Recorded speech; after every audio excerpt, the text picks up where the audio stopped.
sobre o jogo, a sua análise em relação à partida, desse empate. E queria te perguntar por que apenas 2 mudanças, né, para essa partida. Você gosta da intensidade da luta, o adversário fez essas mudanças e foi para cima do Cruzeiro. Queria que você analisasse isso. Obrigado, boa noite. Boa noite. Em primeiro lugar, já bem as nossas limitações para este jogo. Temos 6 jogadores que normalmente jogam de fora, não é? Os 2 laterais, mais o Kaique, mais o Romero, mais o Christian, mais o Marquinhos também. E tivemos que arranjar a equipa da melhor forma, ok? E a gestão da equipa nas substituições, mais do que da ordem estratégica, foi ver até como é que eles aguentavam, que é para a gente mudar. Com certeza que se tivéssemos hoje mais um médio no banco, eu tinha tirado o Lucas mais cedo, porque o Lucas estava com dificuldade. Eu tinha tirado um lateral esquerdo, eu tinha tirado também os nossos laterais, um esquerdo e um direito, porque estavam já com alguma dificuldade. E eu não podia gastar as substituições antes de terminar o jogo, não é? Então, se eu faço as substituições antes e depois o Pratos, como fui no Fluminense, faz-me aquele sinal que vocês sabem, aquele que roda assim, que não pode aguentar mais. Ou o Jonathan na direita também não pode aguentar mais. E tivemos que gerir até aguentar até o fim. Quando chegou a 5 minutos do fim, já não tínhamos nada para fazer. Eles foram aguentando no sofrimento, na dor. E foi isso que disse aos jogadores. Hoje não foi um grande jogo de futebol, foi mais no sofrimento, na dor. Tínhamos muitas limitações. E essas limitações tivemos que gerir da forma que gerimos. Sabíamos que havia jogadores que não têm jogado que não iam aguentar mais de 60 minutos. Aguentamos o Wallace o tempo dos 60 minutos, 65. Depois entrou o Henrique ali mais no corredor para ajudar. E depois o Wanderson num pedacinho pela coisa, e esperamos pelos outros, ainda bem que não aconteceu como no fim do meu, o lateral esquerdo já em dificuldades, o Jonathan já em dificuldades, o Lucas com algum problema de dores de barriga, que ele saiu rápido, que ele estava com algumas dores. Eu acho que acabamos por gerir da melhor forma, porque se eu tivesse que meter o Gamarra a lateral esquerdo, se eu tivesse que meter alguém a lateral direito, um jogador qualquer a lateral direito, talvez o Murilo a lateral direito, e se eu tivesse de fazer essas trocas, e se a gente perdesse o jogo, toda a gente estava a dizer, porra, você não tinha soluções, não fazia. Mas no futebol é sempre assim, quando não fazemos, tínhamos que fazer, quando fazemos, não devíamos fazer, e por isso a malta aguentou-se, e eu acho que foi positivo.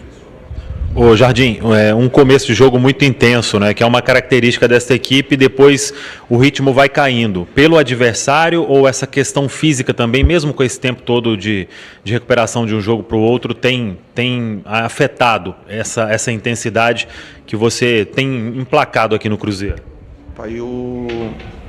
A intensidade caiu na segunda parte pelo fator que já lhe disse. Existe 5 ou 6 jogadores na equipa que entraram de início que não têm rodagem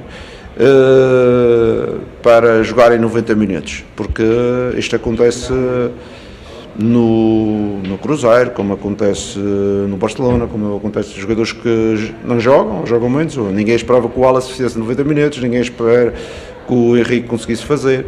Os 2 laterais fizeram ainda bem, mas eles foram-se aguentando ali, que a gente também não tinha muitas trocas no banco para fazer nessa posição. E como lhe disse, a gente geriu aquilo que a gente sabia que ia acontecer. Porque uma coisa é as pessoas que estão fora e que não têm o conhecimento da causa. Outra coisa é somos nós que somos profissionais e estamos ali dentro e gerimos da melhor forma.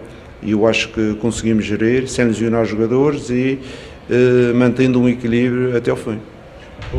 Mister, sobre o lance do pênalti no primeiro tempo, a bola bate no José Aldo, da equipe do Mirassol. E, mais uma vez, né, aconteceu um lance desse. Qual que é a avaliação? Não sei se deu tempo ainda para analisar o lance no vestiário. O que dá para falar dessa situação? A situação é fácil de analisar. A bola toca na coxa e toca no braço. Mas depois, isso não é o penalti. O penalti vem a seguir porque eu não sabia que é permitido fazer manchetes de vôlei dentro da área. Isso é a segunda situação. Mas o que é que eu vou fazer? O que é que eu vou fazer? Eu ontem vi uma expulsão num jogo, que o jogador abriu os braços, foi expulso. Hoje vejo isto, não é chamado.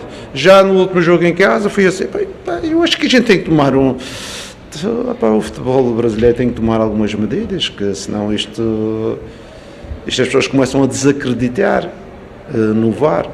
Eu até dava uma ideia, os treinadores deviam ter 2 opções por jogo, na primeira parte e na segunda parte, para pedir revisão dos lances pelo árbitro. Que isso ia permitir alterar algumas coisas, porque às vezes chama-se, às vezes não se chama. Eu acho que este caso, tudo a gente vê no estádio. O primeiro toque na mão, casual, mas o segundo a bola levanta, ele dá-lhe uma manchete e isso já não é casual. Mas quem sou eu? Nem sequer tenho curso de árbitros nem nada, só tenho 30 anos de futebol, mais nada. Ô Jardim, sobre essa questão na lateral direita, você vai ter o Fagner ou o William já para o jogo contra o Inter? Como que você trabalha essa questão ou vem mais improvisação? Não sei ainda, vamos esperar que o tempo corra e vamos ver. Infelizmente temos 2 jogadores para a lateral direita que têm-se um substituído o outro e já é o segundo jogo, depois do jogo do Bragantino, que temos os 2 lesionados ao mesmo tempo. Vamos ver. Vamos ver qual será a solução. O Mister, sobre essa semana, né, que vai ter, depois do jogo do Internacional, já tem um clássico, né, de Copa do Brasil. Como concentrar as atenções em Brasileiro e também numa partida que a gente sabe o tanto que ela mexe, né, para o Cruzeiro buscar esses resultados positivos, que é o grande objetivo? O Cruzeiro tem um jogo agora contra o Nacional, que é um jogo que a gente, na nossa casa, depois do jogo com o Santos, a gente tem que procurar os 3 pontos e temos que estar no máximo da nossa força. A partir daí, depois temos 3 dias para preparar a Copa do Brasil, mas com certeza, e vocês conhecem, não estamos em condições de abdicar do campeonato. Com certeza, se estivéssemos em 12º lugar, 13º lugar, até podíamos ter essa perspectiva, mas com a nossa posição e com aquilo que são os nossos objetivos mais importantes para a época, que é um espaço na Libertadores, não podemos abdicar, temos que ir aos 2 jogos na nossa máxima força. Jardim, o Cruzeiro tem 4 atletas na lista da CBF, né, na pré-convocação, no início da semana tem a lista definitiva. Claro que é um reconhecimento ao trabalho de todos, né? Fica ali no meio termo, até pensando no segundo jogo da Copa do Brasil. Como que você pensa administrar isso? Ou não está no seu controle?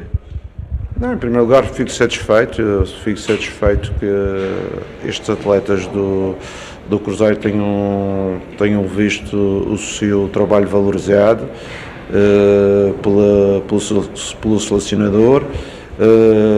Todos eles têm feito uma excelente época e fico contente quando temos jogadores na seleção e mais na seleção brasileira, que é a seleção do país que trabalhamos. Fico com enorme satisfação. Eu brincava com o Kaique e depois é a primeira vez um menino que no início da época nem era a opção para jogar titular e hoje em dia está na seleção brasileira. Ficamos extremamente satisfeitos, como o Caio, que era um jogador desvalorizado no início da época e hoje em dia está na seleção brasileira. Eu acho que temos que estar todos satisfeitos por a trajetória destes 4.